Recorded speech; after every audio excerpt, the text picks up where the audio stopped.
Hello and welcome along to the channel, everybody. My name is Peter Rising, Microsoft MVP. It's great to have you join me once again as we continue our video series of learning Microsoft 365 and Azure Active Directory from the very beginning. You might be brand new to Microsoft technologies, or you might be wanting to shift gears in your technology career and learn something new, move from on-premises to the cloud. You could be a school leaver or a college leaver looking for your first step into a tech career. Whatever your reason for being here, you are very welcome. In the first part of this video series, we introduced you to Microsoft 365 and creating a tenant. We set up a trial with Microsoft 365 Business Premium, and that's as far as we've got so far. So, what is the next step? We're going to follow along with the exam outline guide for MS 102. You don't have to be taking the exam as part of this. You might simply be here to learn all about Azure AD and Microsoft 365. But the next step is to implement and manage domains. We'll learn all about what a domain is, how you add one or more to your tenant. Let's get stuck in. Let's take a look. So just to recap where we left things, at the end of the last video, we had created our brand new Microsoft 365 tenant, which you can see on the screen now. We are logged into the Microsoft 365 Admin Center, and we're on the home page there. And it's giving me some quick tips for how to get started with my new Microsoft 365 tenant. We can see that we've got a suggestion to set up email with a custom domain, which is actually what we're going to do in this video. But we can also do things like share training about Microsoft Teams, help customers schedule appointments with you with Microsoft Bookings. And there's lots of great guidance on this opening screen. But we want to go ahead and set up a custom domain within Microsoft 365. Before we do, though, let me just go to the side navigation menu here, and I will just show you in the billing section of here, we can see the licenses. And we can see that we have our Microsoft 365 Business Premium trial. We've got 25 available licenses available for a period of 1 month. So we are good to go. Now, what we want to do is we want to add our own domain into this Microsoft 365 tenant. And we do that from within this Microsoft 365 Admin Center by going down to the Settings selection. We expand Settings and click on Domains. Now, here we can see we have one entry within Domains, which is the .on Microsoft tenant name domain that we set up in the previous video. So this one is called peterrisingtech.onmicrosoft.com. And this is the actual real tenant name domain. But we don't want our users to be using .onmicrosoft.com in their emails and Teams and the like. It just doesn't look right. We want to add our actual real domains into Microsoft 365. And to do this, we need to click on to add a domain. You can actually even click to buy a domain from here as well. Now, in order to be able to do this, there are some steps that you need to ensure that you go through first. And an important step that I do recommend that you look at before you add your domain is to look at the learn.microsoft.com content on adding a domain to Microsoft 365. This is under the Manage Domains sections in learn.microsoft.com. And of course, I will include any relevant links in this video in the description. But what do you have to look out for? What do you need to know before you begin? Well, crucially, to add, modify, or remove domains, you must be a domain name administrator or a global administrator of either a business or an enterprise plan in your tenant. So these changes affect the whole tenant. Customized administrators or regular users won't be able to make these changes. So you need to be one of these special admin roles. And I'm going to do this as a global administrator, which is, as the only user in my tenant at the moment, I am automatically set up as a global administrator already. So Roles and groups and that sort of thing are something we'll cover in later videos. So don't worry if you think I'm jumping ahead. It's all very, very well defined in the outline for the MS1 or 2 exam. So always take a look at learn.microsoft.com content as you're going through the various wizards of tools and features within M365 or Azure AD. You'll often find additional learning and links to learn.ms.com content, and it's well worth bookmarking that without a doubt. Right, so back to our M365 Admin Center under domains, and we are going to go ahead and add our domain now. So if I click on add domain, the first thing I need to do is to enter my domain name, and I have purchased a new domain specifically for this video series, which I have called peterrisingm365.com. So I'm going to type that into the domain name field there. I'm going to scroll down. You can see you can watch a video here on learning how to add a domain. So it's giving you great content if you get stuck here that you can reference as you go along. But I'm happy to use that domain. I'm going to click on use this domain and add that in. Now, the next thing that it's going to ask you to do is to verify that you own your domain. And before it can be set up on the Microsoft 365 tenant, you're going to need to connect to your domain hosting to verify ownership. Now, some domain hosting providers make this step easier if they are more closely affiliated with Microsoft. Examples of that would be GoDaddy, where you have to do less manual steps in order to get the domain up and running. Others, you have to add a series of records into your domain hosting. And it all gets started with a text record, though, regardless of what type of provider you have. The first step you need to do is to add this text record in to the domain's DNS. Now, if you can't do that, you can choose to add an MX record instead, which is the second option on this list. So you could add this text record in, this MX record in instead. Now, that's recommended only if text records aren't supported by your domain host or registrar, which is going to be very rare, I should think. A text record is not something that I've not been able to add on the DNS hosting providers that I've worked with. Finally, you can add a text file to the domain's website. So if you've already set up a website using your domain, for example, www.peterrisingm365.com, then you could add the text file that way. But we are going to go for the recommended option to add a TXT record to the domain DNS records. So I'm happy with that. So I'm going to click on continue. And it's going to provide me with the details that I need to add into my DNS hosting provider. It's actually even detected my DNS hosting provider is Namecheap, so that's great. So it's telling me I need to go to my provider, go to the DNS management page, and add this text record in using the values that's provided. And when finished, we need to come back and click on verify. So it's giving me all these details here: the TXT name, the value, and the TTL, which is the time to live. So I'm going to go to my Namecheap DNS control panel. I'm going to add that text record, and then we'll come back and click on verify. So I've added my text record, and I've verified that it is discoverable on the internet. And to do that, I used a great tool called mstoolbox.com, where you can search for the presence of DNS records for your custom domains. So I know that the record is successfully published to the internet. So now I can go ahead and verify my domain. I'll click that verify button.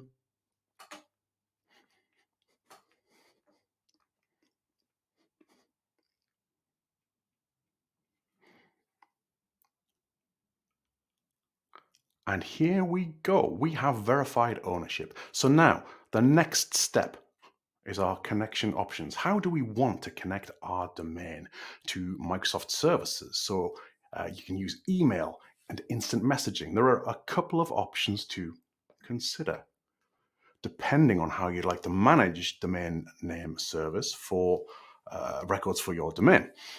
So we've got some options here for learning about DNS records, or you can add your own DNS records as well. And there's some more options here that we can click on also, but I'm just going to go and click on to continue.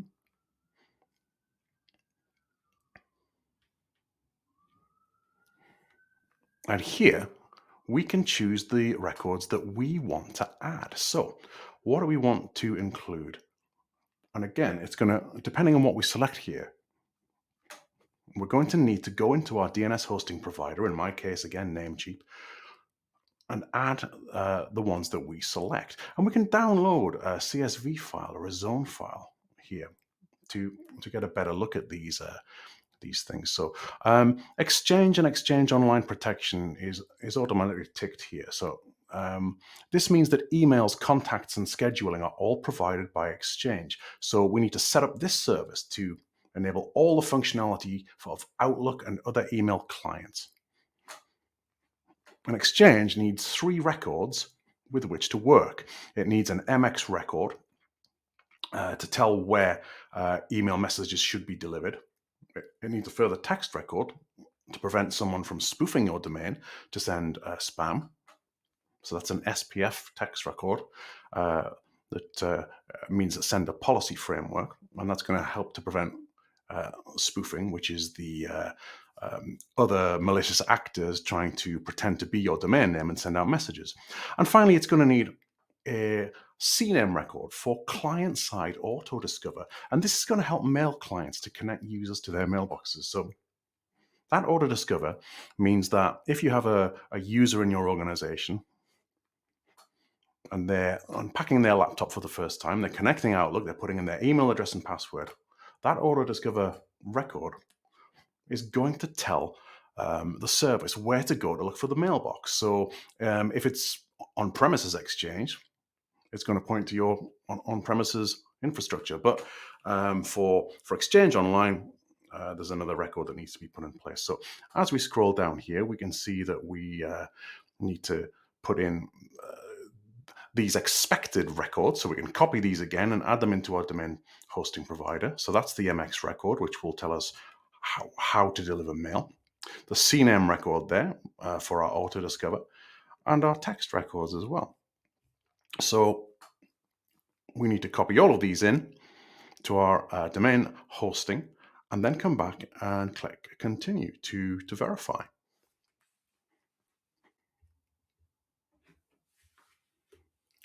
Okay, so I've added all of those records into my DNS hosting now. So let's go ahead and click on continue, and it's checking the DNS records. Let's see what happens here. Hopefully we will have been successful. Okay. Amazing. And there we are. Our domain setup is complete. So Peter Rising M365.com is all set up, and you can now view and manage it from your domains list. And we go to active users as well, and we can add new users and set up their email addresses or aliases for everyone who needs to use that domain for email. So there we go. Was it easy to add your domain? Yes, it was. Yeah, that's fine. I hate giving feedback, so let's just skip that bit. Click on done. And there we go. We've got a brand new domain in here, peterrisingm365.com. And it has even set it as the default domain for our tenant. See how easy that was? I think probably the thing that most people struggle with is the DNS hosting. And that's going to vary depending on which DNS provider you have your domain hosted with. It was very, very easy to do it with the one I have. So let me know what your experience is of adding domains. Or do you find it challenging, or what sort of pitfalls you've encountered as you've worked with domains? So what that means now, though, crucially, if we go to our users and into active users, we still have my username here set as Peter Rising at peterrisingtech.onmicrosoft.com. And also, it's unlicensed. I've not actually assigned it a license yet. So let's do a couple of things with this user. We'll click into the user object. And we'll get more into managing users in further videos as we go through this series. But we'll do a couple of things here. We'll just assign one of our trial licenses to the user. And we'll also manage the username and set the the default domain name to be the domain that we've just added. So first and foremost, before we go any further, actually, one thing to call out, under roles here, under global administrator, we can see manage roles, and we can see I am a global administrator, which is why I was able to add the domain into the tenant. So just a reminder that you need to have that role in order to add the domains into your Microsoft 365 tenant. So that's cool. So let's go into licenses and apps and add a license for this user. So let's go and do that. Click on a license, and we can choose what we want to add from Microsoft 365 Business Premium to the user.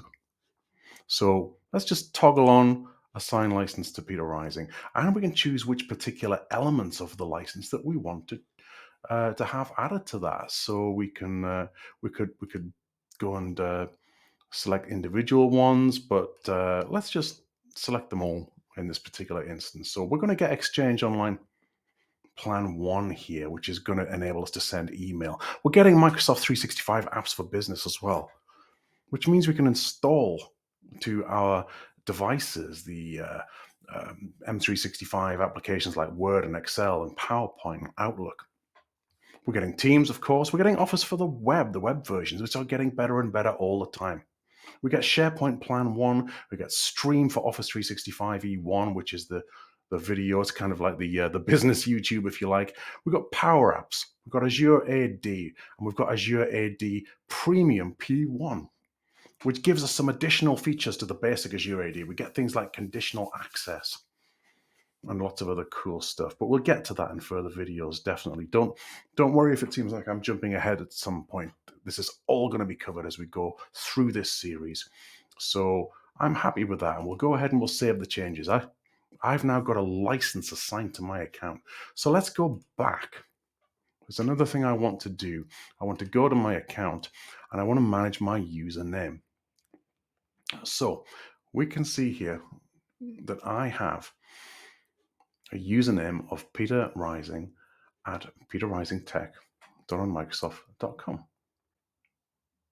So what I can do now that I'm in this section is I can click on the domains dropdown, and I can change the username to be my actual domain that I've just added in. So my username is now going to be Peter Rising at peterrisingm365.com. It's quite a mouthful, obviously, with my name appearing twice in both the username and the domains, but you get the point. And there we go. The username has been updated. Excellent. So that is all done.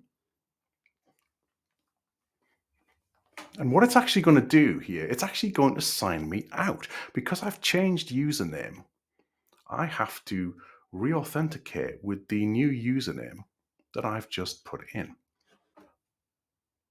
And I'll put in the new username, which is Peter Rising at peterrisingm365.com. Amazing. So it knows that that's my username. If that hadn't been correct, it would have told me immediately. I'll pop in my password and sign in. Yes, I know I don't have multi-factor authentication turned on this tenant yet. That is a big no-no. That is one of the first things that you should do when you get set up, especially if you are using privileged admin accounts, as I am doing here. I'm using a global admin account, so I certainly should have MFA turned on. I'm also using a global admin account that is permanently assigned and not eligible through privileged identity management, which is another topic we'll get to down the line.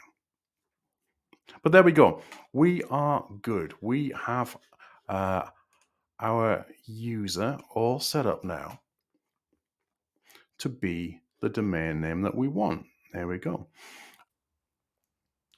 So that's how you add a domain to a Microsoft 365 tenant from the Microsoft 365 Admin Center. I should also point out, and we will look at this in one of the upcoming videos, that in addition to that Admin Center at admin.microsoft.com, you can use the newer Microsoft Entra portal. Now, Entra is the newer term for all things relating to identity in Microsoft 365 and Azure AD. And you can reach that portal by going to entra.microsoft.com.